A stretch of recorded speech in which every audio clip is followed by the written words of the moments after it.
Hello and welcome to the Slingshot channel. This is the first time ever that I have to make two comebacks to people that leave comments on my channel for a single weapon.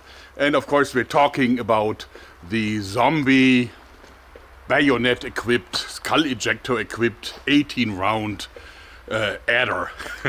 First thing people said is the skull ejector doesn't work on an empty magazine because the string will catch the lever. Well, I got 4 shots in here, almost empty. Let's do these 4 shots and then I'm going to explain.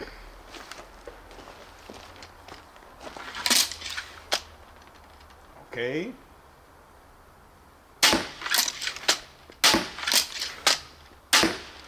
And okay, now it's empty.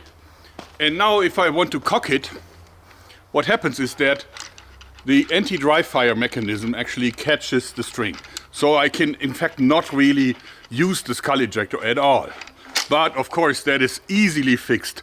All I have to do is swing the cocking lever up and I can keep it like here if I want to, because then you can see this is the little hook that catches the string here. This of course can now no longer do its job, and now I can of course cock the weapon even on an empty magazine, and therefore everything is functional. Then people say, what happens if the weapon is cocked and loaded and you need to eject a skull? Well, it's no problem at all. You can simply open it and then eject the skull just as normal.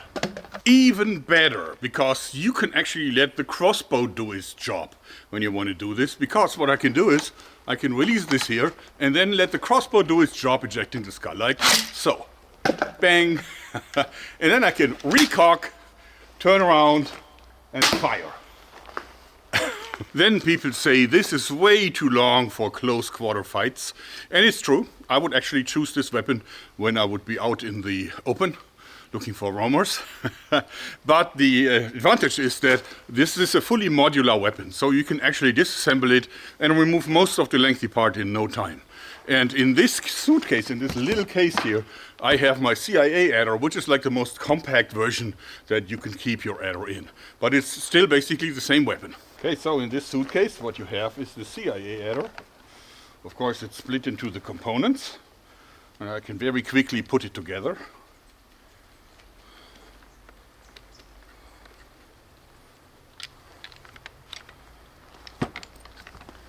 This in. Okay, magazine on top.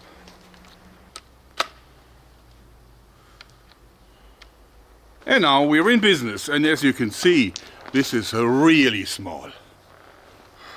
So this is the direct size comparison.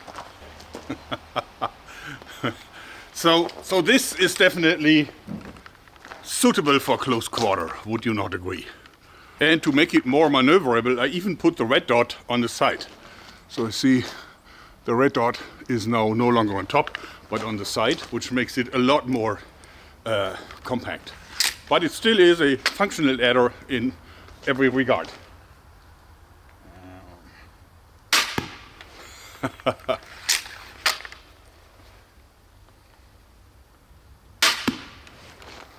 Very cool.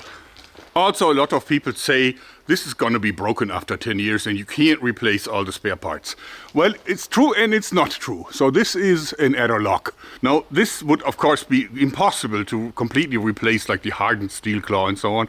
But you don't have to do this. It actually is possible to repair it in a far more easy way. So if you look closely, you can see that I replaced the complicated trigger mechanism with actually a single piece made from scrap aluminum, and I can easily do this with hand tools. This only has to be a single hole that you have to drill, and you can do this with a manual drill, of course. So even repairing a broken lock is no big deal, and this is actually better than the original because you practically win a centimeter or maybe even 15 millimeters of a power stroke. So it has more power than the original one. So which one would you actually prefer? The CIA adder with the compact size, bang, or the Daryl Dixon anti-zombie adder with the skull ejector.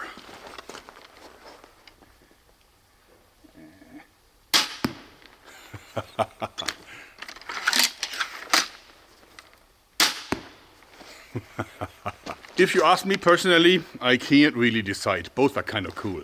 Now this is of course a little bit more of an artsy piece, but this one has a certain coolness factor too. Anyway, I hope you like this. I promise no more boring videos about this thing here. Thanks then. Bye bye.